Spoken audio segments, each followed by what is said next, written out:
जय हिंद साथियों, स्वागत है आपका self study classes with Sumit Jain YouTube channel में। दोस्तों आज का वीडियो स्टार्ट हो चुका है तो सभी लोग लाइव आ जाएंगे। और कल हमने पढ़ा था दोस्तों हिंदी साहित्य के स्रोत, है ना। हिंदी साहित्य के जो इतिहास ग्रंथ लिखे गए उनके स्रोत पढ़ रहे थे कि ये हिंदी साहित्य के जो इतिहास ग्रंथ लिखे गए हैं इनका जो स्रोत हैं आखिर ये किस आधार पर ये स्रोत लिखे गए, ये ग्रंथ लिखे गए। चाहे दोस्तों आप गारसादा तासी जी को ले लें, चाहे ग्रियर्सन जी को ले लें, चाहे मिश्र बंधु या आचार्य रामचंद्र शुक्ल जी को ले लें, इन्होंने हिंदी साहित्य के इतिहास ग्रंथ लिखे हैं।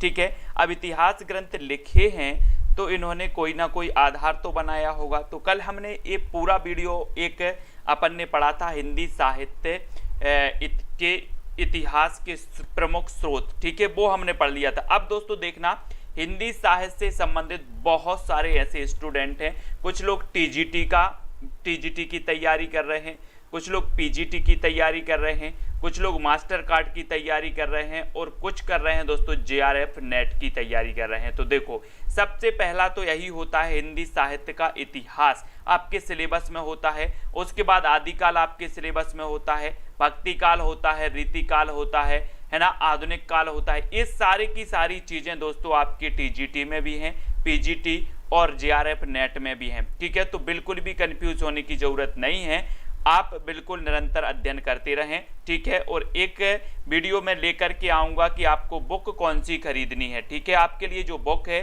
वो सबसे अच्छी बुक कौन सी हो जाएगी, मैंने कई बार भी आपको बताया है, लेकिन एक बुक स्पेशल एक वीडियो आपके लिए लाऊंगा जिसमें आपको केवल बताऊंगा कि बुक कौन सी अच्छी है आपके लिए। ठीक है, तो सभी लोग वीडियो को लाइक जरूर कर देंगे, सभी लोगों के लिए दोस्तों शेयर भी करना है ना। और जो भी साथी ज्वाइन मेंबर बनना चाहते हैं वो ज्वाइन मेंबर आप बन सकते हैं, जहां पर आपको दोस्तों बिल्कुल पीडीएफ आपको मिलेगी, जो भी मैं पढ़ाऊंगा उसकी पीडीएफ आपको मिलेगी। ठीक है, और वहां पर आपको ज्वाइन क्लास भी मिलेगी जो मैं स्पेशल चालू करने वाला हूं, जिसमें आपको बिल्कुल शुरुआत से मैंने कल वीडियो में आपको बताया था कि कैसे हम स्पेशल वीडियो शुरुआत करेंगे। ठीक है, तो आज दोस्तों ये घटना चक्र की बुक है जहां से आज हम पढ़ रहे हैं। घटना चक्र की बुक में बहुत ही बढ़िया दिया है, आप घटना चक्र की बुक भी खरीद सकते हैं। ठीक है, तो देखें, पूरा आपको पढ़ना है हिंदी साहित्य का इतिहास में। आज आपका जो पहला प्रश्न है कि हिंदी साहित्य के इतिहास लेखन की परंपरा का सूत्रपात किसने किया। आपको एक प्रश्न दिख रहा होगा, इसका उत्तर आपको कमेंट में लिखना है। ठीक है, तो सभी लोग कमेंट में लिखेंगे हिंदी साहित्य के इतिहास लेखन की परंपरा का सूत्रपात किसने किया है। परंपरा का सूत्रपात आपको बताना है दोस्तों, तो किसने कर दिया, जॉर्ज ग्रियर्सन साहब ने कर दिया है, गारसादा तासी ने किया, रामचंद्र शुक्ल जी ने, या फिर मिश्र बंधु ने। ये चार विकल्प हमें मौजूद हैं यहाँ पर, और चार में से एक चयन करना होता है जब, तो आपको पता होगा। और ये टीजीटी परीक्षा में पूछा गया प्रश्न है और आपने बिल्कुल सही आंसर दिया है कि सर ये हिंदी साहित्य के इतिहास लेखन की जो परंपरा का सूत्रपात किया है वो किया है गारसादा तासी ने किया है, यानी कि आपका विकल्प नंबर जो बी है वो बिल्कुल सही है। ठीक है, बी नंबर आपका बिल्कुल सही हो जाएगा। अब इनके बारे में कुछ हमें पढ़ना है दोस्तों। हिंदी साहित्य के इतिहास लेखन की परंपरा का सूत्रपात किसने किया, तो ये किया गारसादा तासी ने। ठीक है, और ये किस भाषा में इन्होंने किया, तो ये फ्रेंच भाषा में इन्होंने किया। ठीक है, 2 पॉइंट आपका हो गया। सबसे पहला पॉइंट हो गया कि हिंदी साहित्य के इतिहास लेखन की परंपरा का सूत्रपात किया गारसादा तासी ने। ठीक है, किस भाषा में किया, फ्रेंच भाषा में किया। ठीक है, इनका जो ग्रंथ था वो कौन सा था, इस्तबार दा लिटरेचर हिंदुस्तानी। ठीक है, ये इनका ग्रंथ था। इसमें हिंदी और उर्दू के अनेक कवियों का विवरण जो है वर्ण क्रमानुसार दिया गया है। ये भी आपका पॉइंट होगा, किस क्रमानुसार। अब आपसे एक क्वेश्चन पूछा जाएगा सुनील शर्मा जी कि जो गारसादा तासी हैं इन्होंने हिंदी साहित्य लेखन की जो है कौन सी विधि अपनाई है, तो इन्होंने विधि अपनाई है वर्ण क्रमानुसार अपनाई है। ठीक है, और इसका प्रथम जो भाग है वो सन 1839 में तथा द्वितीय भाग 1847 में प्रकाशित हुआ था। तो ये चीज भी आपको याद रखनी है। तो गारसादा तासी के बारे में इतनी चीजें आपको याद रखनी है, यहां से बाहर कोई प्रश्न ना टीजीटी में आएगा ना पीजीटी में आएगा। ठीक है, क्या याद रखोगे कि हिंदी साहित्य की लेखन परंपरा का सूत्रपात गारसादा तासी ने किया, फ्रेंच भाषा में किया, इनका जो ग्रंथ है इस्तबार द लिटरेचर हिंदुस्तानी ग्रंथ है, ठीक है, ये भी आपको याद रख लेना है। और इसमें हिंदी और उर्दू के कवियों का विवरण वर्ण क्रमानुसार दिया गया है। इसका प्रथम भाग जो है 1839 में और द्वितीय भाग 1847 में प्रकाशित हुआ था। इतनी चीज आपने नोट्स कर ली होगी, अगर नहीं नोट्स की है तो आप जरूर कर लें, ठीक है। अब एक चीज और आपको याद रख लेना है कि सन 1888 में एशियाटिक सोसाइटी ऑफ बंगाल की पत्रिका के विशेषांक के रूप में जॉर्ज ग्रियर्सन द्वारा रचित the modern vernacular literature of Hindustan का प्रकाशन हुआ, जो नाम से इतिहास ना होते हुए भी सच्चे अर्थ में हिंदी साहित्य का पहला इतिहास कहा जाता है। अगर आपसे कभी पूछा जाए कि सच्चे अर्थ में हिंदी साहित्य का पहला इतिहास कहा जाता है तो किसे कहा जाता है? The modern vernacular literature of Hindustan को। इसका प्रकाशन कब हुआ? 1888 में हुआ। किसके विशेषांक में हुआ? तो एशियाटिक सोसाइटी ऑफ बंगाल की पत्रिका के विशेषांक में हुआ, ठीक है। आपसे यहां से बहुत सारे क्वेश्चन बनेंगे फतेह सिंह जी, आपसे पूछा जाएगा कि modern vernacular literature of Hindustan का प्रकाशन कब हुआ? 1888 में हुआ, ठीक है। इसके रचयिता कौन है? जॉर्ज ग्रियर्सन है, ठीक है। और दोस्तों हिंदी साहित्य का सच्चे अर्थों में जो पहला इतिहास कहा जा सकता है तो वो कहा जा सकता है the modern vernacular literature of Hindustan में। और सबसे पहले काल विभाजन का प्रयास भी किसमें किया गया? The modern vernacular literature of Hindustan में, ठीक है। इसको सभी लोग याद करेंगे, सभी लोग वीडियो को लाइक कर देंगे। हिंदी साहित्य के इतिहास लेखन का सर्वप्रथम प्रयास किसने किया? ये चीज आपको बतानी है। सर्वप्रथम प्रयास किसने किया? सर्वप्रथम प्रयास आचार्य रामचंद्र शुक्ल जी ने किया, ग्रियर्सन जी ने किया, गारसादा तासी या फिर हजारी प्रसाद द्विवेदी ने? ये चीज आपको बतानी है, तो जल्दी से उत्तर में बताएं। हमने पहले भी पढ़ लिया है इसका आंसर और इसका उत्तर भी आपको बताना है कि हिंदी साहित्य के इतिहास लेखन का सर्वप्रथम प्रयास किसने किया। तब आपका बिल्कुल सही आंसर क्या हो जाएगा? उत्तर आपका होगा दोस्तों, क्या होगा? इसका उत्तर आपने बिल्कुल सही बताया, गारसादा तासी ने। गारसादा तासी यानी कि सी नंबर आपका बिल्कुल सही हो जाएगा, ठीक है। फिर अगला क्वेश्चन आपको बताना है, हिंदी साहित्य के इतिहास लेखन सर्वप्रथम किस भाषा में हुआ? हिंदी साहित्य के इतिहास का लेखन सर्वप्रथम किस भाषा में हुआ? प्रश्न क्रमांक 3। अब देखो इतनी चीजें हमने पढ़ ली, पहले ही हम पढ़ चुके हैं कि हिंदी साहित्य का सर्वप्रथम जो प्रयास किया गारसादा तासी ने किया, है ना। विस्तृत में हमने सब कुछ पढ़ लिया, यानी कि इतनी चीज जो हमने पढ़ी है गारसादा तासी के बारे में, एग्जाम कोई भी हो इसके बाहर क्वेश्चन नहीं जाएगा दोस्तों, है ना। और हिंदी साहित्य के इतिहास का लेखन सर्वप्रथम किस भाषा में हुआ? तो आपने बिल्कुल सही उत्तर बताया है कमला जी, फ्रेंच भाषा में, यानी कि जो बी नंबर है आपका ये बिल्कुल सही हो जाएगा, बी नंबर, ठीक है। बी नंबर आपका बिल्कुल सही है। और हिंदी साहित्य का इतिहास लिखने वाले प्रथम लेखक का नाम क्या है? प्रथम लेखक का नाम, कई प्रकार से ये प्रश्न पूछे जाते हैं, ठीक है, आपको बताना है। प्रश्न क्रमांक 4 में हिंदी साहित्य का इतिहास लिखने वाले प्रथम लेखक कौन से हैं? और ये दोस्तों बुक जो है ये घटना चक्र की बुक है, बहुत ही बढ़िया बुक है। इस बुक को भी आप खरीद सकते हैं। इसमें विस्तृत आपका जो प्रश्न है उसकी व्याख्या सहित उत्तर दिया है, तो ये बुक भी आप खरीद सकते हैं। हिंदी साहित्य का इतिहास लिखने वाले प्रथम लेखक का नाम क्या है? तो आपने बिल्कुल सही बताया, फिर से गारसादा तासी। यानी कि यहां पर क्वेश्चन के प्रकार दिए हैं, उत्तर तो आपका एक ही है गारसादा तासी, लेकिन इसके प्रकार अलग अलग दिए हैं। प्रश्न कई प्रकार से पूछा जाता है, उत्तर आपको एक ही लगाना है, ठीक है। फिर इसके बाद अगला जो अपना प्रश्न आता है दोस्तों उसको भी देख लेते हैं हम। ये आपका प्रश्न है कि काल क्रमानुसार लिखा गया हिंदी साहित्य का प्रथम इतिहास ग्रंथ कौन सा है? दोस्तों अभी मैंने आपको पद्धतियां नहीं पढ़ाई हैं, पद्धतियां आपको बताएंगे कि हिंदी साहित्य का इतिहास जब लिखा गया, सबसे पहले तो हमने देखा कि हिंदी साहित्य का इतिहास लिखा गया तो निश्चित तौर पर इसके कोई ना कोई स्रोत जरूर होंगे, ठीक है, स्रोत होंगे। तो दोस्तों वो हमने कल स्रोत पढ़ लिए थे। अब दोस्तों ये हिंदी साहित्य का इतिहास लिखा गया तो विशेष पद्धतियों के आधार पर लिखा हो गया, है ना। तो विशेष पद्धतियां भी हम बताएंगे, वर्णानुक्रम पद्धति, कालक्रमानुसार पद्धति, विधेयवादी पद्धति, ये सारी पद्धतियां मैं आपको बताऊंगा। फिलहाल यहां पर आपसे पूछा गया कि कालक्रमानुसार लिखा गया हिंदी साहित्य का प्रथम इतिहास ग्रंथ कौन सा था, तो आपको बताना है और आपने चयन भी किया है प्रश्न क्रमांक 5 में। बोले सर इसका उत्तर होगा the modern vernacular literature of Hindustan, है ना। काल क्रमानुसार लिखा गया यानी कि सबसे पहले काल विभाजन का जो प्रयास किया है वो किसमें किया गया, काल विभाजन का प्रयास the modern vernacular literature of Hindustan में ही किया गया है। अगर इस प्रकार से कोई क्वेश्चन आपके एग्जाम में आता है कि काल क्रमानुसार लिखा गया हिंदी का प्रथम इतिहास ग्रंथ कौन सा है, तो आप बता देना the modern vernacular literature of Hindustan, ठीक है। इसको आपको याद करना है, ठीक है, ये चीज आपने पढ़ी भी है।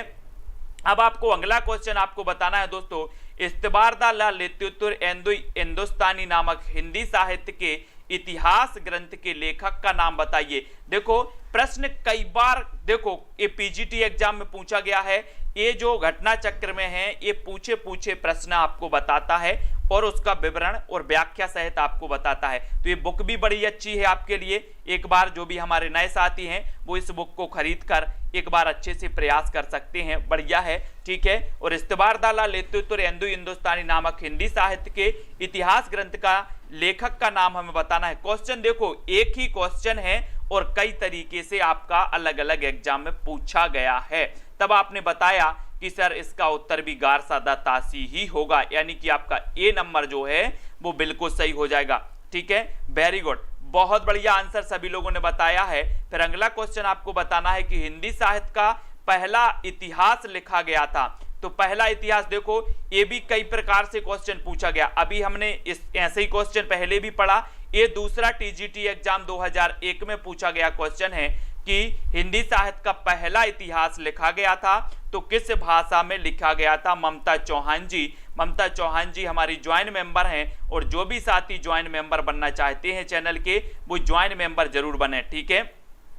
बहुत बढ़िया, यस जी ने पढ़ी है इस बुक को और बहुत अच्छी बुक है, आप भी देख सकते हैं। और आपने बिल्कुल सही आंसर बताया, फ्रेंच भाषा में। किस भाषा में लिखा गया, फ्रेंच भाषा में लिखा गया, ठीक है। अब हिंदी का प्रथम व्याकरण लिखने वाले विद्वान कौन से हैं दोस्तों, यानी कि प्रश्न क्रमांक 8 है और 8 में हमें उत्तर भी बताना है। यहां पर प्रश्नों के प्रकार दिए हैं कि एक ही प्रश्न जिसका उत्तर एक ही होता है वो कितने प्रकार से पूछा जा सकता है, वो चीज यहां पर हमने समझ ली है, ये चीज सभी को याद रख लेना है, ठीक है। अब यहां पर आपको हिंदी का प्रथम व्याकरण ग्रंथ व्याकरण लिखने वाले जो विद्वान हैं वो कौन है, जोशुआ केटलर हैं, किशोरीदास वाजपेयी हैं, जॉर्ज ग्रियर्सन या फिर कामता प्रसाद गुरु हैं, ठीक है। हिंदी साहित्य की घटना चक्र की बुक है, इसको आप खरीद सकते हैं, है ना। अब हिंदी का प्रथम व्याकरण लिखने वाले विद्वान कौन है ये आपको बताना है।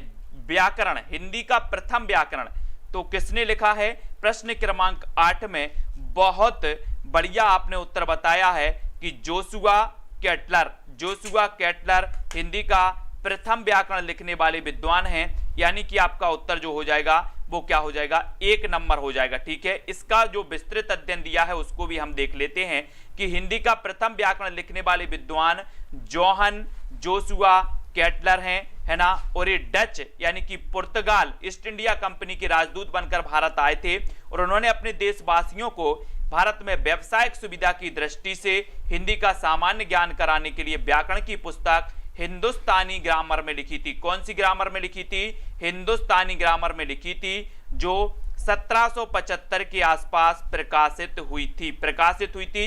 इस ग्रामर की रचना डच भाषा में। अब देखो यहां से बहुत सारे लोग कंफ्यूज हो गए, कामता प्रसाद गुरु आपने बता दिया, लेकिन यहां पर हिंदी का प्रथम व्याकरण हिंदी में लिखने वाले अगर आपसे पूछा जाता तब आपका उत्तर वो होता, तो कंफ्यूज नहीं होना। हिंदी का प्रथम जो व्याकरण लिखा है वो जोशुआ केटलर ने लिखा है। जोशुआ केटलर ने कब लिखा, 1715 में लिखा। किस भाषा में लिखा, डच भाषा में लिखा, ये भी आपको याद रख लेना है, ठीक है। और डॉक्टर ग्रियर्सन ने अपने ग्रंथ लिंग्विस्टिक सर्वे ऑफ इंडिया में इस पुस्तक का तथा उसके लेखक का संक्षिप्त परिचय भी दिया है, ये भी आपको याद रखनी है, ठीक है। और 1743 में पंडित किशोरी दास वाजपेयी का ब्रजभाषा व्याकरण प्रकाशित हुआ और इसी के साथ व्याकरण लेखन में नई चेतना का संचार हुआ।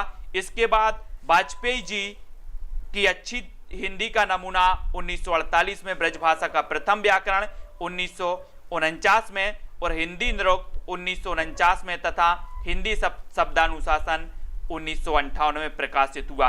तो यहाँ पर आप सभी के लिए कंफ्यूज नहीं होना है ना, ये चीज आपको याद रखनी है, ठीक है। क्वेश्चन था कि हिंदी का प्रथम व्याकरण लिखने वाले विद्वान कौन है, आपने उत्तर बता दिया, जोशुआ केटलर, ठीक है। ये क्वेश्चन कई प्रकार से पूछे जाते हैं दोस्तों, इनको आपको बहुत अच्छे से पढ़ने की जरूरत है, ठीक है।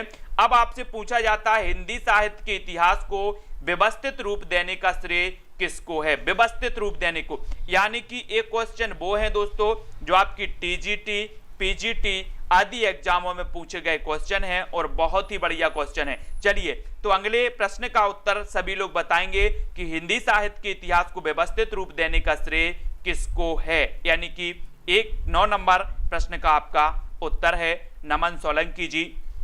जल्दी से प्रश्न क्रमांक 9 का उत्तर बताना है, लास्ट में मैं आपको बता दूंगा बुक कौन सी है, कौन सी आपको खरीदनी है ना। और एक वीडियो तो मैं बुक से संबंध लेकर के आऊंगा कि आपको बुक कौन सी खरीदनी है, ठीक है। तो एक बुक बुक का वीडियो में लाऊंगा, कौन कौन सी हिंदी साहित्य के लिए सबसे अच्छी बुक रहेंगी जिसका अध्ययन आप कर सकते हो, ठीक है। हिंदी साहित्य के इतिहास को व्यवस्थित रूप देने का श्रेय किसको है, ये चीज हमें चयन करनी है। और ये है आपका व्यवस्थित रूप देने का, हिंदी साहित्य के इतिहास को व्यवस्थित रूप देने का जो श्रेय है वो श्रेय है रामचंद्र शुक्ल, है ना, रामचंद्र शुक्ल, यानी कि आपका बी नंबर बिल्कुल सही हो जाएगा। हिंदी साहित्य का इतिहास दोस्तों आपने पढ़ा होगा, हिंदी साहित्य का इतिहास रामचंद्र शुक्ल जी को, इनको हिंदी साहित्य के इतिहास को व्यवस्थित रूप देने का श्रेय जाता है, यानी कि आपका उत्तर विकल्प नंबर बी बिल्कुल सही हो जाता है। बी नंबर संजू वाला जी बिल्कुल सही है। अब यहां से थोड़ा सा हम इसके बारे में पढ़ेंगे कि हिंदी साहित्य के इतिहास को व्यवस्थित रूप देने का श्रेय आचार्य रामचंद्र शुक्ल जी को है, बिल्कुल है। इन्होंने हिंदी साहित्य का इतिहास 1929 में लिखा, ये चीज आपको नोट करना है। 1929 में इन्होंने हिंदी साहित्य का इतिहास लिखा, जो मूलतः नागरी प्रचारणी सभा द्वारा प्रकाशित हिंदी शब्द सागर, एक ये मोस्ट इंपॉर्टेंट है दोस्तों। सबसे पहले ये क्वेश्चन भी कई बार पूछा गया है कि रामचंद्र शुक्ल हिंदी साहित्य का इतिहास 1929 में किसकी भूमिका में लिखा था, तो ये हिंदी शब्द सागर की भूमिका में लिखा गया ग्रंथ था, जिसे आगे परिवर्तित एवं विस्तृत करके स्वतंत्र पुस्तक के रूप दे दिया गया था, ठीक है। तो ये 1929 में हिंदी शब्द सागर की भूमिका में ये प्रकाशित हुआ था आचार्य रामचंद्र शुक्ल जी का ग्रंथ। और हिंदी साहित्य के इतिहास को व्यवस्थित रूप देने का श्रेय भी जाता है, तो किसे जाता है, रामचंद्र शुक्ल जी को जाता है, ठीक है। इन क्वेश्चनों को बड़े अच्छे से आपको पढ़ना है दोस्तों, ये हमेशा आपके काम के हैं, हमेशा आपसे पूछे जाएंगे, आप रेगुलर अध्ययन कर रहे हैं तो, ठीक है। और शिवसेन सरोज 1883 में लगभग 1 सहस्त्र भाषा कवियों का जीवन चरित्र, उनकी कविताओं के उदाहरण सहित प्रस्तुत करने का प्रयास किया गया है। यह शिवसेन सेंगर की रचना है शिवसेन सरोज, जिसका प्रकाशन 1883 में हुआ था, ठीक है। तो इतनी चीज आपको क्लियर है। फिर नेक्स्ट प्रश्न आपको दिख रहा होगा कि रामचंद्र शुक्ल का हिंदी साहित्य का इतिहास मूलतः किस कृति की भूमिका में के रूप में लिखा गया। देखो ये क्वेश्चन कई बार पूछा गया है दोस्तों, है ना, ऐसे क्वेश्चन भी आपके बनते हैं कि रामचंद्र शुक्ल का हिंदी साहित्य का इतिहास मूलतः किस कृति की भूमिका के रूप में लिखा गया था, ये चीज आपको बतानी है। तो प्रश्न क्रमांक आपका 10 है, 10 का उत्तर बताना है दोस्तों। प्रश्न किस किस प्रकार से पूछे गए हैं इस पुस्तक में, ये चीज बताया गया है कि आप जो पढ़ रहे हैं हिंदी साहित्य का इतिहास, ये प्रश्न किस प्रकार से पूछे जाएंगे, है ना, कौन कौन टाइप से प्रश्न पूछे जाएंगे, वो आज हमें यहाँ पर देखने को मिल रहा है। और रामचंद्र शुक्ल का हिंदी साहित्य का इतिहास मूलतः किस कृति की भूमिका के रूप में लिखा गया था, तो ये लिखा गया था, अभी हमने पढ़ लिया कि सर ये 1929 में प्रकाशित हुआ था, है ना, और ये हिंदी शब्द सागर की भूमिका में लिखा गया। बिल्कुल सही बताया है अधिकांश लोगों ने, हिंदी शब्द सागर बिल्कुल सही है। मंजू वाला, हेमा जी, भावना, अनीता जी, लालदास जी, है ना, चंदन जी, बिल्कुल सही है, बी नंबर आपका। फिर अगला क्वेश्चन आपसे पूछा जाता है कि आचार्य रामचंद्र शुक्ल द्वारा हिंदी साहित्य का इतिहास का प्रकाशन वर्ष क्या है। देखो हमने पहले पढ़ लिया रामचंद्र शुक्ल के बारे में कि हिंदी साहित्य का एक व्यवस्थित इतिहास लिखा रामचंद्र शुक्ल जी ने, है ना। 1929 में इसका प्रकाशन हुआ। हिंदी शब्द सागर की भूमिका में ये लिखा गया। बाद में इसी को परिवर्तित करके एक पुस्तक का रूप दे दिया गया, व्यवस्थित रूप दे दिया गया, है ना। ये चीज तो हमने कर ली। अब 1929 में हिंदी साहित्य का प्रकाशन वर्ष, यानी कि आपका जो डी नंबर है वो बिल्कुल सही हो जाएगा। डी नंबर आपका सही हो जाएगा दोस्तों, ठीक है। डी जिन्होंने बताया उनका आंसर बिल्कुल सही है। और अगला फिर आपको क्वेश्चन बताना है कि इनमें से वह कौन सी रचना है, इनमें से वह कौन सी रचना है जिसे मूलतः हिंदी शब्द सागर की भूमिका के रूप में लिखा गया था, किंतु बाद में उसे स्वतंत्र ग्रंथ भी बना दिया गया। दोस्तों उसी क्वेश्चन को देखो, हमने गारसादा तासी जी का ग्रंथ देखा, सभी लोग वीडियो को लाइक जरूर कर देना, ठीक है। गारसादा तासी का ग्रंथ देखा, उसको अलग अलग प्रकार से प्रश्न पूछे गए अलग अलग एग्जामों में। उसी प्रकार से हिंदी साहित्य का जो इतिहास रामचंद्र शुक्ल जी ने लिखा है उसका भी अलग अलग प्रकार से, किस प्रकार से अलग अलग टाइप से क्वेश्चन पूछा जा रहा है। पूछा गया कि किंतु शब्द सागर की भूमिका में लिखा गया किंतु बाद में उसे स्वतंत्र ग्रंथ बना दिया गया, तो वो कौन सा था। आपने बिल्कुल सही चयन किया कि सर रामचंद्र शुक्ल कृत हिंदी साहित्य का इतिहास है, यानी कि सी नंबर। बिल्कुल सरल वे में आपको समझाया जा रहा है। सबसे पहले आपको बता दिया जाता है कि ये चीज है, ये मैटर है, फिर आपसे उसी टाइप के प्रश्न पूछ लिए जाते हैं। तो सभी लोग तैयार रहें, वीडियो को लाइक और शेयर अवश्य करते रहें दोस्तों, है ना। और अच्छा लग रहा है तो अपने मित्रों तक भी आप बता सकते हैं कि सर की क्लास ज्वाइन आप कर सकते हैं। आंग्ल भाषा में लिखा गया हिंदी साहित्य का इतिहास स्केच ऑफ हिंदी लिटरेचर के लेखक कौन है, यानी कि प्रश्न क्रमांक अपना 13 है और 13 का उत्तर हमें बताना है।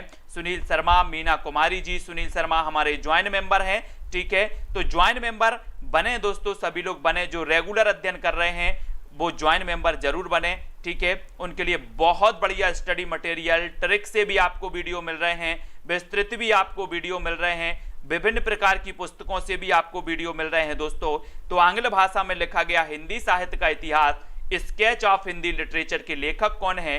पादरी F.E. केई, पादरी एडिसन ग्रीव्स, गारसादा तासी या फिर जॉर्ज ग्रियर्सन, यानी कि प्रश्न क्रमांक 13 में आपको चयन करना है। पीजीटी परीक्षा 2000 में ये क्वेश्चन पूछा गया है और आपने बिल्कुल सही बताया है कि सर पादरी एडिसन, है ना, एडिसन ग्रीव्स द्वारा ये लिखा गया। आंग्ल भाषा में हिंदी साहित्य का इतिहास लिखा गया, है ना। ये भी आपको याद रख लेना, कौन सा, sketch of Hindi literature, sketch of Hindi literature. अब इसको याद रखेंगे, स्केच ऑफ हिंदी लिटरेचर, ये आंग्ल भाषा में लिखा गया हिंदी साहित्य का इतिहास है और पादरी एडिसन ग्रीव्स द्वारा ये लिखा गया, यानी बी नंबर आपने बिल्कुल सही चयन किया है। इसका थोड़ा सा हम जान लेते हैं कि आंग्ल भाषा में लिखा गया हिंदी साहित्य का इतिहास स्केच ऑफ लिटरेचर के पादरी एडिसन ग्रीव्स हैं। पादरी F.E. केई द्वारा लिखित हिंदी साहित्य का इतिहास a history of Hindi literature नाम से प्रकाशित हुआ। अब दोस्तों यहां जो कंफ्यूज करने वाली बातें थी वो दो ऑप्शन थे। दो ऑप्शन कौन से थे, एक तो पादरी F.E. केई थे और एक थे कौन, आपके पादरी एडिसन, ठीक है। इनमें से दो में से बहुत सारे लोग कंफ्यूज होके पादरी F.E. केई लगा आते, लेकिन अब यहां से आपको याद रख लेना है कि स्केच ऑफ दो लिटरेचर जो लिखा वो किसने लिखा, पादरी एडिसन ग्रीव्स साहब ने, और पादरी F.E. केई ने जो लिखा है a history of Hindi literature लिखा है। ये दो क्वेश्चन आपके हमेशा पूछे जाते हैं जो कंफ्यूजन आपको पैदा करते हैं, ठीक है। और वहीं जॉर्ज ग्रियर्सन की अगर बात करें तो the modern vernacular literature of Hindustan इन्होंने लिखा है, जो कि बहुत ही बढ़िया ग्रंथ है और एशियाटिक सोसाइटी ऑफ बंगाल की जो पत्रिका थी इसके विशेषांक में ये प्रकाशित किया गया था, ठीक है। सर्वप्रथम काल विभाजन का जो प्रयास किया गया वो इसी में किया गया, the modern vernacular of literature में, ठीक है। इसको सभी लोगों को समझ में आ रहा है तो जल्दी से लाइक करें। और ग्रियर्सन कृत the modern vernacular literature of Hindustan का हिंदी अनुवाद किसने किया, बहुत ही बढ़िया प्रश्न है।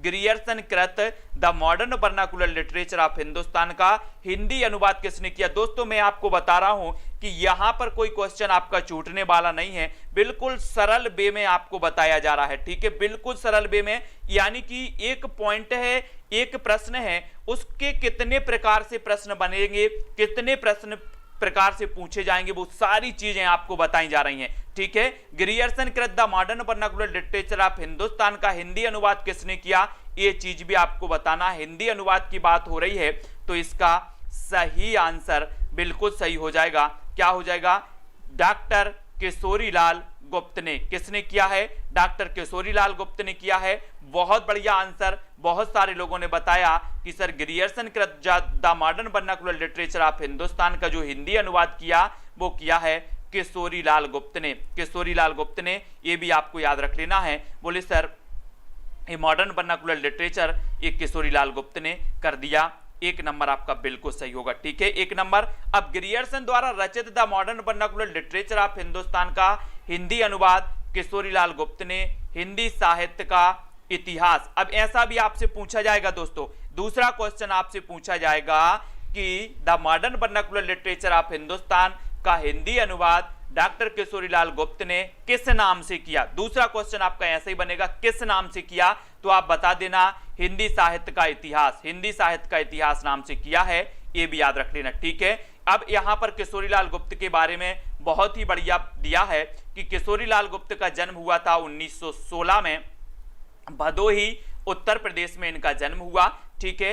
ये पंडित थे, बहना पंडित विश्वनाथ प्रसाद मिश्र के प्रमुख शिष्यों में से एक थे। गुप्त जी को बिंद गौरव, गुप्त जी को क्या कहा जाता था, बिंद गौरव से सम्मानित किया गया। और गुप्त जी की कृति हिंदी साहित्य का प्रथम इतिहास, हिंदी साहित्य का प्रथम इतिहास हिंदी प्रचारक संस्थान वाराणसी से प्रकाशित हुई थी।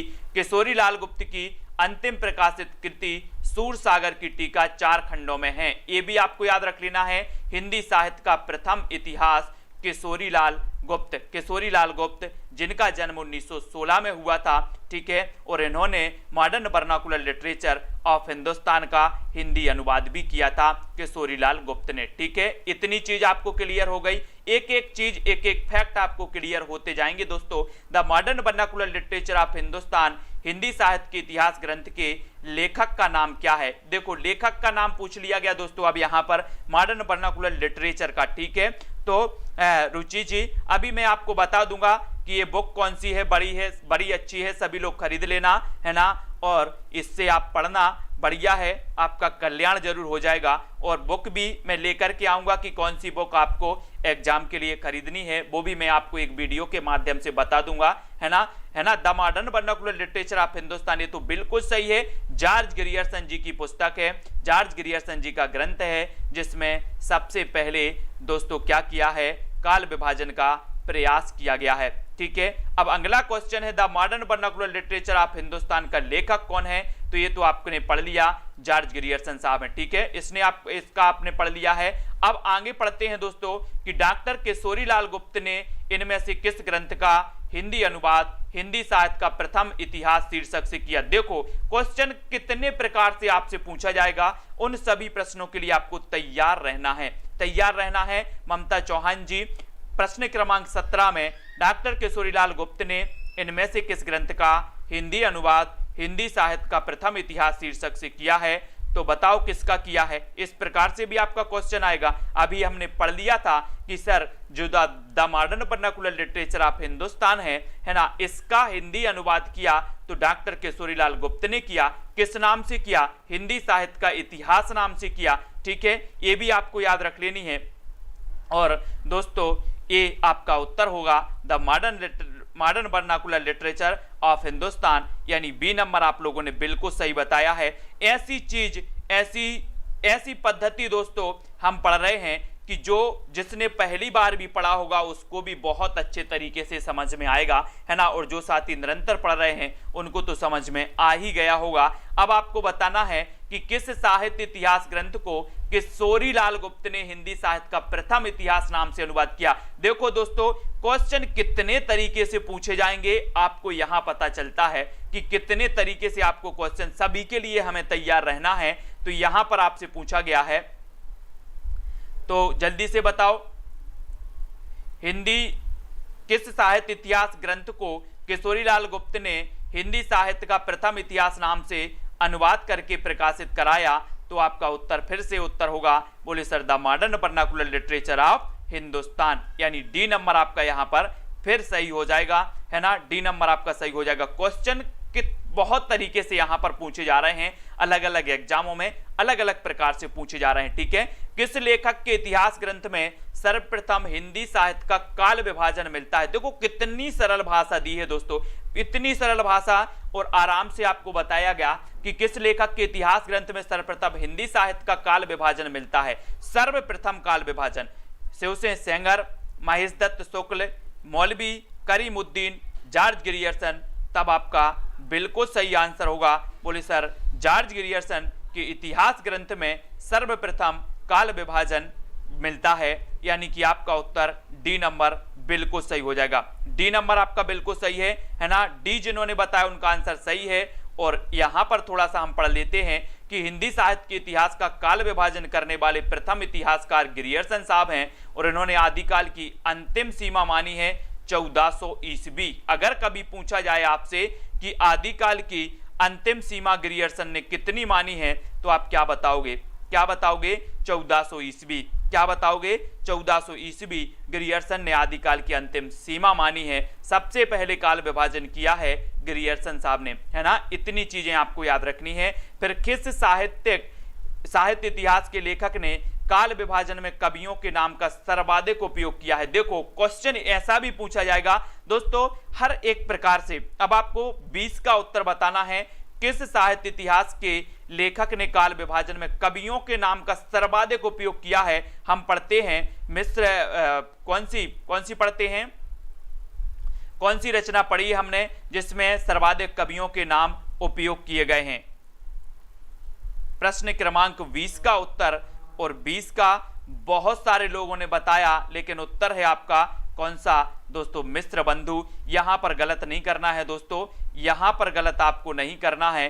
किस साहित्य इतिहास के लेखक ने काल विभाजन में कवियों के जो है नाम के सर्वाधिक उपयोग किया है? हम क्या पढ़ते हैं कि मिस्र बंधु विनोद में, मिस्र बंधु विनोद जो रचना है दोस्तों, इसमें सर्वाधिक 5000 कवियों का उल्लेख मिलता है। कितने कवियों का उल्लेख मिलता है? 5000 कवियों का उल्लेख मिलता है। तो यहां कंफ्यूज नहीं होना है। हिंदी साहित्य इतिहास की परंपरा में मिस्र बंधुओं ने अपनी कृति मिस्र बंधु में लगभग 5000 कवियों को स्थान दिया, जिसे 8 से भी अधिक कालखंडों में विभक्त किया गया। इस प्रकार मिस्र बंधुओं ने काल विभाजन में सर्वाधिक कवियों का नाम उल्लेख किया है। ये चीज आपको याद रख लेना है, ठीक है। तो यहां कंफ्यूज नहीं होना है। सर्वाधिक कवियों का उल्लेख मिस्र बंधुओं ने किया है मिस्र बंधु विनोद में, ठीक है। ये चीज आपको, यहां कुछ लोग कंफ्यूज हो जाते हैं और उत्तर को गलत कर देते हैं, गलत नहीं करना है, ठीक है। अब अगला आपको बताना है, मिस्र बंधु विनोद नामक हिंदी साहित्य के इतिहास लेखकों के नाम बताना है। या ये क्वेश्चन बहुत ही इंपॉर्टेंट है दोस्तों, ये क्वेश्चन हमेशा पूछा जाता है। आपसे पूछा जाता है कि निम्न में से बताइए मिस्र बंधु जो मिस्र बंधु थे, मिस्र बंधु कितने भाई थे? 3 भाई थे। आपने कई बार पढ़ा है कि जो मिस्र बंधु थे ये 3 भाई थे। इन तीनों भाई के नाम आपको याद होनी चाहिए। तो 4 विकल्प हैं, 4 में से आप देखो कौन सा आपको सही लगता है। श्याम बिहारी मिश्र, सुखदेव बिहारी मिश्र, राम बिहारी मिश्र, गणेश बिहारी मिश्र, श्याम बिहारी, ये कौन से हैं दोस्तों? कौन सा विकल्प आपने चयन किया है? तो आपका राइट आंसर 21 में। और तो हमने क्या पढ़ा था?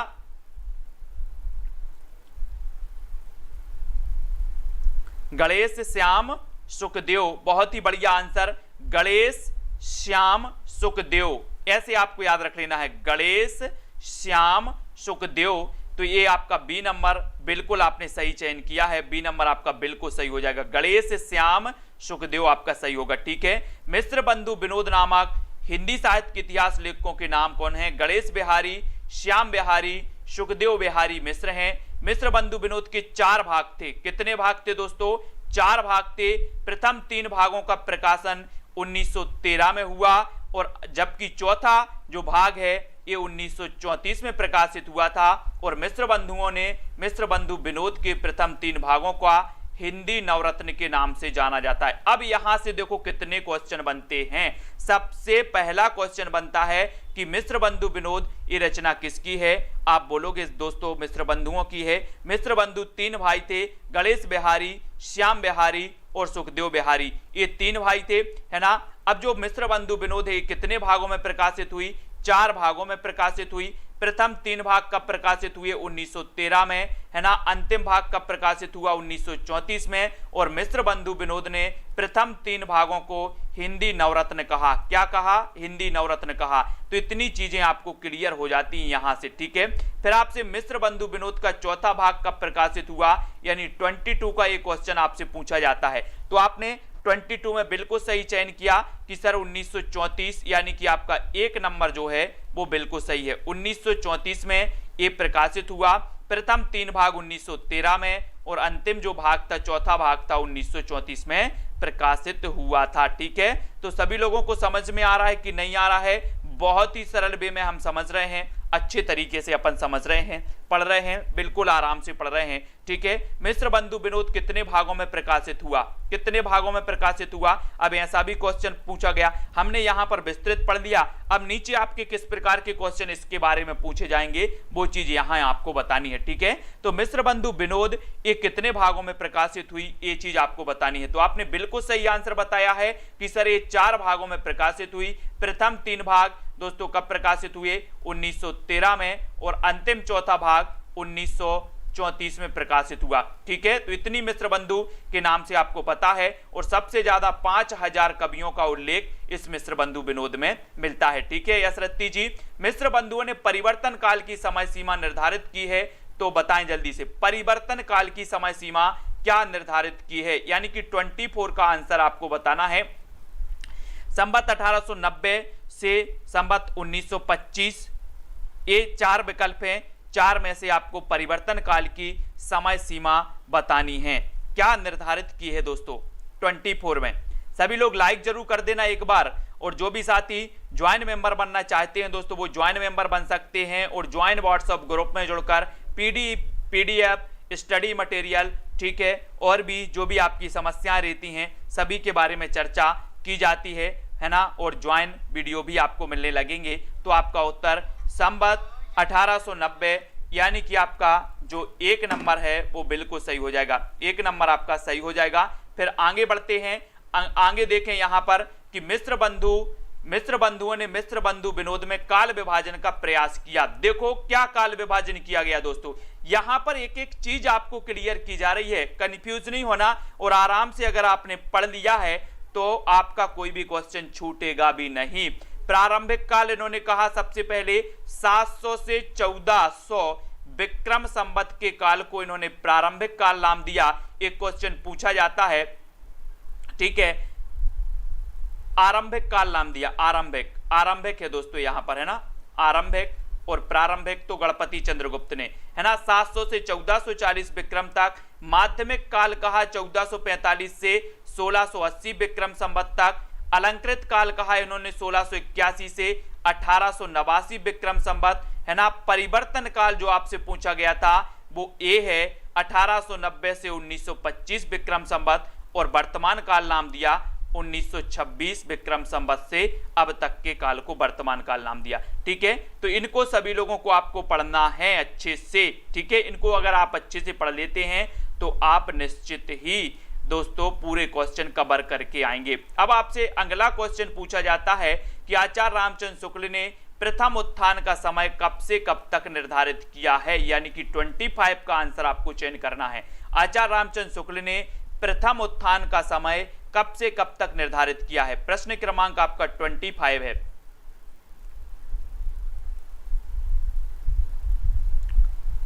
प्रश्न क्रमांक 25 में 1850 से 1885, 1857 से 1900, 1868 से 1893 और प्रथम उत्थान काल की अगर बात की जाती है आचार्य रामचंद्र शुक्ल की, तो इन्होंने 1868 से 1893 ईस्वी का जो काल है ये प्रथम उत्थान का समय निर्धारित किया है, यानी कि आपका जो सी नंबर है वो बिल्कुल सही है। 1868 से 1893 ईस्वी। सी नंबर आपका सही हो जाएगा। देखो यहाँ पर कैसे इन्होंने निर्धारित किया है दोस्तों। आचार्य शुक्ल ने प्रथम उत्थान काल 1868 से 1893 ईस्वी, है ना, संवत, और ये भी आपको याद रख लेनी है, ठीक है। 1925 से 1950 द्वितीय उत्थान काल, 1893 से 1918, है ना, ईस्वी, सॉरी, ये 1893 से 1918 ईस्वी द्वितीय उत्थान काल है। और इसमें अगर संवत की बात करें, अगर संवत पूछा जाए तो 1868 से 1893 ईस्वी है और संवत 1925 से 50 है, ठीक है। इसी प्रकार द्वितीय उत्थान काल संवत 1950 से 1975, या फिर ईस्वी की बात करें तो 1893 से 1918, ठीक है। तय किया है भारतेंदु हरिश्चंद्र का प्रभाव भाषा और साहित्य दोनों पर गहरा पड़ा। उन्होंने जिस प्रकार हिंदी गद्य को परिमार्जित करके उसे बहुत ही सरल, मधुर और स्वच्छ रूप दिया, उसी प्रकार हिंदी साहित्य को भी नए मार्ग पर लाकर खड़ा कर दिया। ये भी आपको याद रख लेनी है। भारतेंदु जी की अगर बात करें दोस्तों तो इनका जन्म हुआ था 1850 में, और 1885 में इनकी क्या हो गई थी, मृत्यु हो गई थी भारतेंदु जी को, है ना। और भारतेंदु जी के नाम पर ही क्या हो जाएगा, इसका नाम भारतेंदु युग पड़ा। तो ये प्रथम उत्थान काल और द्वितीय उत्थान काल से क्वेश्चन जरूर पूछे जाते हैं, ठीक है, याद रखना है। फिर देखो, आचार्य शुक्ल ने हिंदी साहित्य का इतिहास की आधुनिक गद्य साहित्य परंपरा का प्रवर्तन के अंतर्गत प्रथम उत्थान की काल अवधि निर्धारित की है। तो क्या की है, अब प्रथम उत्थान काल हमने पढ़ लिया, प्रथम और द्वितीय। अब दोनों के क्वेश्चन आपसे पूछे जाएंगे। अब आपको बताना है दोस्तों, यहां पर संवत पूछ लिया गया है, संवत, तो जल्दी से चयन करें कि प्रथम उत्थान काल का जो समय माना है, जो कालावधि मानी है, वो क्या मानी है। यहां पर आपको सबसे पहले तो पढ़ाया गया और उसके बाद आपसे पूछ लिया गया, तो आपको उत्तर का भी चयन करना है। उत्तर क्या हो जाएगा, एजुकेशन विजन स्नेहा जी, प्रश्न क्रमांक 26 में हमने अभी यहां पर पढ़ा था कि सर यहां पर देखो प्रथम उत्थान काल यानी कि 1925 से 1950, संवत 1925 से 1950, तो यहां पर भी दिया है कि संवत 1925 से 1950 ये प्रथम उत्थान काल माना है शुक्ल जी ने। बहुत ही बढ़िया प्रश्न ऐसे पूछे जाते हैं जो किसी पर नहीं बनते, अगर आपने पढ़ा है तो केवल आप पर बनते हैं, बाकी सरल क्वेश्चन तो सब पर बन जाते हैं, है ना। तो इसमें आपका कट ऑफ में कुछ फर्क नहीं पड़ने वाला है। ऐसे क्वेश्चन पढ़ना है जो आपसे बने और किसी से ना बने, ठीक है, तब आपका सिलेक्शन होता है दोस्तों। और ऐसे क्वेश्चन अगर आप पढ़ रहे हैं जो सबसे बढ़ रहे हैं तो आप आगे नहीं बढ़ रहे हैं, वहीं के वहीं हैं, है ना। आचार्य रामचंद्र शुक्ल ने द्वितीय उत्थान का समय कब से कब तक माना है। अब द्वितीय उत्थान पूछ लिया गया, सबसे पहले पूछा गया था प्रथम उत्थान काल, है ना। अब द्वितीय उत्थान काल आपसे पूछा गया तो यहाँ पर ईस्वी में दिया है, और ईस्वी में दिया है तो आपको बताना है, और आपका बिल्कुल सही आंसर होगा ए नंबर, ए यानी कि 1893 से 1918 ईस्वी का जो काल है ये द्वितीय उत्थान का समय माना जाता है, और ए नंबर आपका बिल्कुल सही हो जाएगा, ठीक है। ए अनीता जी, सिकंदर जी, बिल्कुल सही है इसका।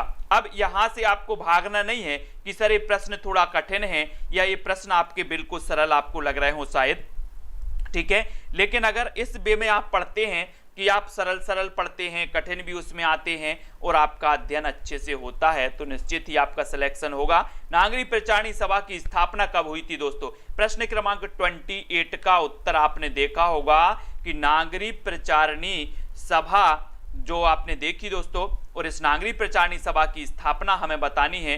तो ये बहुत ही बढ़िया प्रश्न पीजीटी एग्जाम 2013 में पूछा गया क्वेश्चन है, और आपका बिल्कुल सही आंसर हो जाएगा। यहाँ पर कौन ने बताया है, D Hema Singh ji, D number यानी कि 1893, ठीक है। 1893 ईस्वी में नागरिक प्रचारणी सभा की स्थापना हुई, और डी नंबर आपका बिल्कुल सही है, डी नंबर सही हो जाएगा। इसके बारे में थोड़ा सा हम जानते हैं, नागरिक प्रचारणी सभा के बारे में हमेशा क्वेश्चन पूछे जाते हैं। काशी नागरिक प्रचारणी सभा की स्थापना 1893 में ईस्वी में हुई थी। श्याम सुंदर दास जी ने की थी, किसने की थी, श्याम सुंदर दास ने। नागरिक प्रचारणी सभा हिंदी भाषा और साहित्य तथा देवनागरी लिपि की उन्नति की प्रचार और प्रसार करने वाली भारत की अग्रणी संस्था है, और हिंदी साहित्य के नियमन, नियंत्रण और संचालन में इसका महत्वपूर्ण स्थान है, ठीक है। और हिंदी शब्द सागर का प्रकाशन किया गया। इस शब्दकोश के लेखक भी कौन थे, श्याम सुंदर दास थे। तो ये चीज आपको याद रखनी है कि 1893 में इसका प्रकाशन हुआ था। इतनी चीजें आप लोगों ने याद रख ली हैं, ठीक है। और सभी लोग वीडियो को लाइक जरूर करते जाएंगे दोस्तों, है ना। वीडियो को शेयर भी करना है। इतनी बढ़िया बुक आपको मिली है, आप लोग जरूर खरीद सकते हैं। हिंदी साहित्य घटना चक्र, हिंदी साहित्य घटना चक्र, ये बहुत ही बढ़िया है। अगर आप पहली बार किसी एग्जाम की तैयारी कर रहे हैं या फिर आप दोस्तों एग्जाम की तैयारी कर रहे हैं तो ये बुक आपके लिए बहुत बढ़िया है। काशी नागरी प्रचारणी सभा की स्थापना हुई थी तो कब हुई थी, एक एक क्वेश्चन आपको बताया गया, उसका फिर विवरण भी आपको दिया गया, है ना। तो आपको अच्छे से समझ में आता है। और काशी नागरी प्रचारणी सभा की स्थापना हुई थी 1895 में, 1893 में, 1898 में, 1890 में, यानी कि 29 का उत्तर आपको लिखना है। 29 का उत्तर लिखेंगे तो उत्तर क्या हो जाएगा। तो अभी आपने पढ़ लिया, बोले सर काशी नागरी प्रचारणी सभा की स्थापना 1893 में हुई थी, ठीक है। बी नंबर आपका बिल्कुल सही है। नागरी प्रचारणी सभा की स्थापना कब हुई थी, नागरी प्रचारणी सभा, देखो यहां काशी नागरी प्रचारणी सभा दिया गया और यहां पर दे दिया गया नागरी प्रचारणी सभा, तो यहां पर कंफ्यूज नहीं होना है, वही नागरी प्रचारणी सभा है। इस प्रकार से ये टीजीटी एग्जाम में पूछा गया क्वेश्चन है और ये पीजीटी एग्जाम में पूछा गया क्वेश्चन है, यानी कि अलग अलग प्रकार से क्वेश्चन पूछे जाते हैं जिनके लिए हमें तैयार रहना है। हिंदी शब्द सागर का प्रकाशन किस संस्था ने किया था, हिंदी शब्द सागर का प्रकाशन जो किया था वो किस संस्था ने किया था, ये चीज आपको याद रखनी है दोस्तों। यहां पर मैं आपको थोड़ा सा याद बताने वाला हूं कि यहां पर हमने क्या पढ़ा था कि हिंदी शब्दकोश, है ना, हिंदी शब्द सागर का जो प्रकाशन है किया गया और हिंदी शब्दकोश के लेखक कौन थे, श्याम सुंदर दास थे। हिंदी शब्दकोश के, है ना, शब्दकोश के, सॉरी शब्दकोश के लेखक श्याम सुंदर दास थे। लेकिन आपसे यहां से क्वेश्चन पूछा जाएगा, क्या पूछा गया कि हिंदी शब्द सागर का प्रकाशन किस संस्था ने किया, तो आप बता देना नागरी प्रचारणी सभा ने किया है, जिसकी स्थापना 1893 में हुई थी, ठीक है। और श्याम सुंदर दास की इसमें महत्वपूर्ण भूमिका थी, ठीक है। ये आपको याद रख लेना है, यानी बी नंबर आपका बिल्कुल सही हो जाएगा, ठीक है। नागरी प्रचारणी सभा के संस्थापकों में कौन नहीं थे, कौन नहीं थे बताना है दोस्तों, कौन नहीं थे।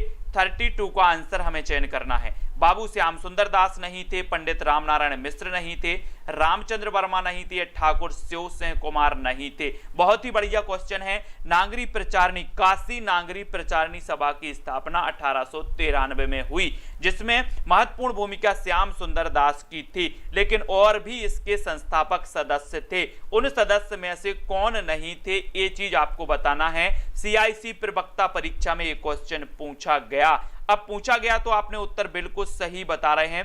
क्या बता रहे हैं, सी, यानी कि रामचंद्र वर्मा। ये रामचंद्र वर्मा जो थे ये नहीं थे, यानी कि सी नंबर। ठाकुर शिव कुमार सिंह ये थे, है ना। रामनारायण मिश्र थे, बाबू श्याम सुंदर दास थे, रामचंद्र वर्मा ये नहीं थे, यानी सी नंबर आपका बिल्कुल सही है। यहां पर देखो काशी नागरी प्रचारणी सभा के बारे में हम थोड़ा सा पढ़ लेते हैं कि इसकी स्थापना 16 जुलाई 1893 को वाराणसी में हुई थी, ठीक है। जिसकी स्थापना बाबू श्याम सुंदर दास, पंडित रामनारायण मिश्र, ठाकुर शिव कुमार सिंह जैसी प्रभृतियों का योगदान मुख्यतः इसमें था, ठीक है। लेकिन रामचंद्र वर्मा हिंदी के साहित्यकार एवं कोशकार रहे। ये हिंदी शब्द सागर के संपादक मंडल के प्रमुख सदस्य थे। हिंदी शब्द सागर की प्रकाशन किया था किसने, नागरी प्रचारणी सभा ने किया था। इस संपादक मंडल के सदस्य थे रामचंद्र वर्मा। ये के काशी नागरी प्रचारणी के संस्थापक सदस्य नहीं थे। इन्होंने आचार्य किशोरीलाल वाजपेयी के साथ मिलकर अच्छी हिंदी का आंदोलन चलाया और हिंदी का मानकीकरण हुआ। इन्होंने सन 1919 में महात्मा गांधी नामक पुस्तक भी लिखी। अगर आपसे कभी पूछा जाए कि 1919 में महात्मा गांधी नामक पुस्तक किसने लिखी, तो रामचंद्र वर्मा ने लिखी, जो कि हिंदी शब्द सागर संपादक मंडल के प्रमुख सदस्य थे, ठीक है। इसको याद रखेंगे। फोर्ट विलियम कॉलेज की स्थापना कब हुई, यानी कि प्रश्न क्रमांक 30। अब फोर्ट विलियम कॉलेज की बताना है। काशी नागरी प्रचारणी सभा के बारे में हमने बहुत सारी चीजें पढ़ ली, इसकी स्थापना पढ़ ली, उसके संस्थापक सदस्य पढ़ लिए, ठीक है। अब दोस्तों फोर्ट विलियम कॉलेज की स्थापना आपको बतानी है। 4 विकल्प हैं। लास्ट क्वेश्चन है, ये चैलेंज प्रश्न आपका है। आप लोगों को कमेंट में लिखना है, इसका उत्तर हम नहीं बताएंगे, है ना। तो सभी लोग जल्दी से बताएं, जो भी टीजीटी एग्जाम की तैयारी कर रहे हैं, पीजीटी की कर रहे हैं, है ना, नेट जेआरएफ की कर रहे हैं, और दोस्तों आरपीएससी आदि टेट एग्जाम की कर रहे हैं, वो सभी लोग दोस्तों वीडियो को लाइक जरूर कर देना और आप ज्वाइन मेंबर जरूर बन जाएं। ज्वाइन मेंबर अगर आप बनते हैं, रेगुलर आप अध्ययन करते हैं, तो दोस्तों आपको बहुत सारा यहाँ पर फायदा होने वाला है। जो भी पीडीएफ आदि स्टडी मटेरियल होता है वो आपको ज्वाइन मेंबर को ज्वाइन व्हाट्सएप ग्रुप में मिल जाता है, और वैसे आप टेलीग्राम ग्रुप में जुड़ सकते हैं। टेलीग्राम ग्रुप में आप जुड़ सकते हैं। आपको हिंदी साहित्य घटना चक्र करके ये पुस्तक है, हिंदी साहित्य घटना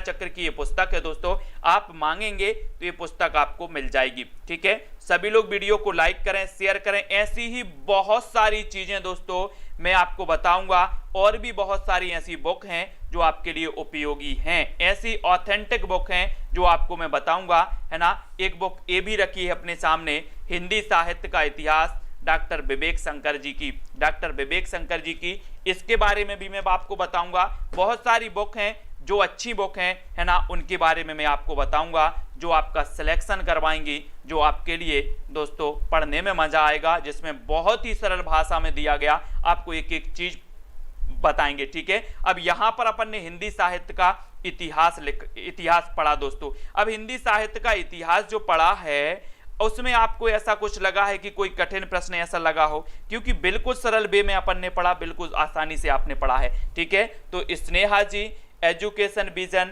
लीना, सुनील शर्मा जी ज्वाइन मेंबर है हमारे, ललित जिंदल जी हैं, ठीक है। ज्वाइन नहीं हो पा रहा है, व्हाट्सएप में आप संपर्क कर सकते हैं, नीचे व्हाट्सएप नंबर भी चल रहा है दोस्तों। व्हाट्सएप नंबर भी मैं आपको दे रहा हूं। जो ज्वाइन नहीं कर पा रहे हैं वो ज्वाइन करने के लिए 90 98 60 92 91 ये आपका है, ये आप दोस्तों जरूर पढ़ें, ठीक है। जो नेट जेआरएफ के लिए है, मैं बिल्कुल व्यवस्थित अध्ययन आपके लिए करवा रहा हूं दोस्तों, ज्वाइन मेंबर के लिए, जिसमें हम क्या करवा रहे हैं। सबसे पहले कल मैंने एक जो वीडियो आपको दिया था, एक वीडियो आपने कल वाला देखा होगा, उसमें बिल्कुल क्रमबद्ध तरीके से मैंने आपको ट्रिक भी बताई थी, ठीक है।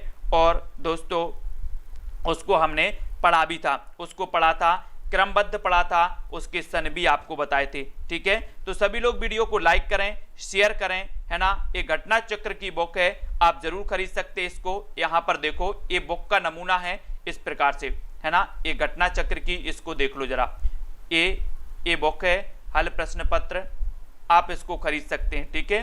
हिंदी साहित्य TGT, PGT, CIT grade, net, JRF exam के लिए बिल्कुल सही है ना। इसके लिए आप जरूर खरीदें, वीडियो को लाइक करें, बढ़िया बुक है, ठीक है, बहुत बढ़िया।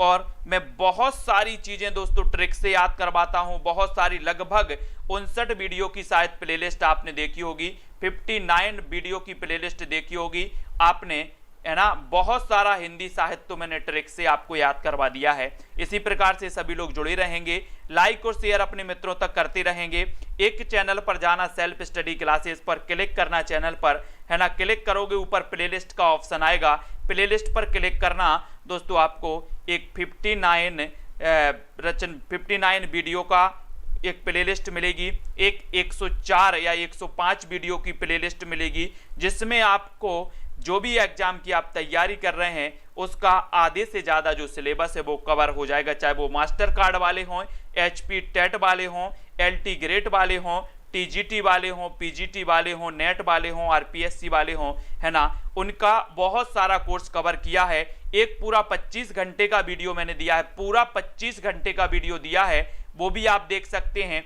एक 10 घंटे का वीडियो भी है दोस्तों, मैंने बिल्कुल ट्रिक से बहुत अच्छे तरीके से बताया है, ठीक है। तो वीडियो को लाइक जरूर करें। स्नेहा जी ने 2000 प्रश्नों का वीडियो पूरा किया है, यानी कि 25 घंटे का वीडियो इन्होंने देख लिया है ना। और मैंने आपको नंबर दिया है, कौन सा नंबर है, 9098609291, ठीक है। आप रेगुलर अध्ययन कर रहे हैं तो ज्वाइन मेंबर बन जाइए। ज्वाइन मेंबर के 3 प्लान होते हैं दोस्तों।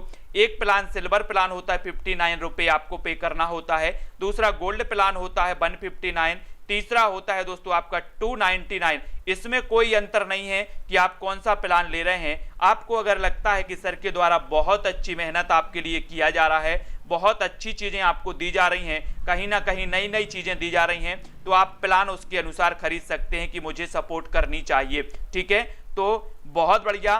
दारसू शर्मा, लीना शर्मा और कमलेश जी, अर्चना जी, स्नेहा जी, सभी को धन्यवाद दोस्तों। इसी प्रकार से जुड़े रहें और आपके लिए मैं मददगार बनूं, है ना, हेल्पफुल बनूं, हमेशा आपको सजेस्ट करते रहूं, गाइड करते रहूंगा, है ना। कोई भी आप एग्जाम की तैयारी कर रहे हैं, किसी भी एग्जाम की तैयारी कर रहे हैं दोस्तों, हमारे चैनल के द्वारा आपको बिल्कुल बहुत सारी क्लासें बिल्कुल फ्री में दी जाती हैं। ठीक है, एक सिस्टम यूट्यूब के द्वारा चालू किया गया ज्वाइन मेंबर का, है ना, ज्वाइन मेंबर का किया गया, जिसमें यूट्यूब के द्वारा कहा गया कि आप ज्वाइन मेंबर के लिए अलग से क्लास दें, है ना। तो ज्वाइन मेंबर के लिए अलग से क्लास वो लगती है। तो जो साथी ज्वाइन होना चाहते हैं वो हो सकते हैं, जो नहीं होना चाहते उनके लिए कोई अनिवार्य नहीं है कि आप ज्वाइन हो ही। जो व्यवस्थित और अच्छे से पढ़ना चाहते वो ज्वाइन हो सकते हैं, है ना। बाकी 2 क्लास आपको, एक सुबह 9:30 बजे, एक रात्रि 9 बजे, ये 2 क्लास आपको रेगुलर मिल रही हैं और रेगुलर आपको मिलेंगी। ठीक है, तो नंदिनी और बबलू जी, सुधा जी, रैना जी, मीना जी, जयप्रकाश जी, है ना, गोपाल जी, मीना, अर्चना जी, सभी को धन्यवाद। इसी प्रकार से गोपाल शाह जी जुड़े रहें, यश रत्ती जी, है ना, ममता जी। तो दोस्तों वीडियो कैसा लगा कमेंट के माध्यम से बताएं, शेयर करें, लाइक करें, है ना, और इसी प्रकार से जुड़े रहें अंत तक। आज के वीडियो के लिए बस इतना ही। जय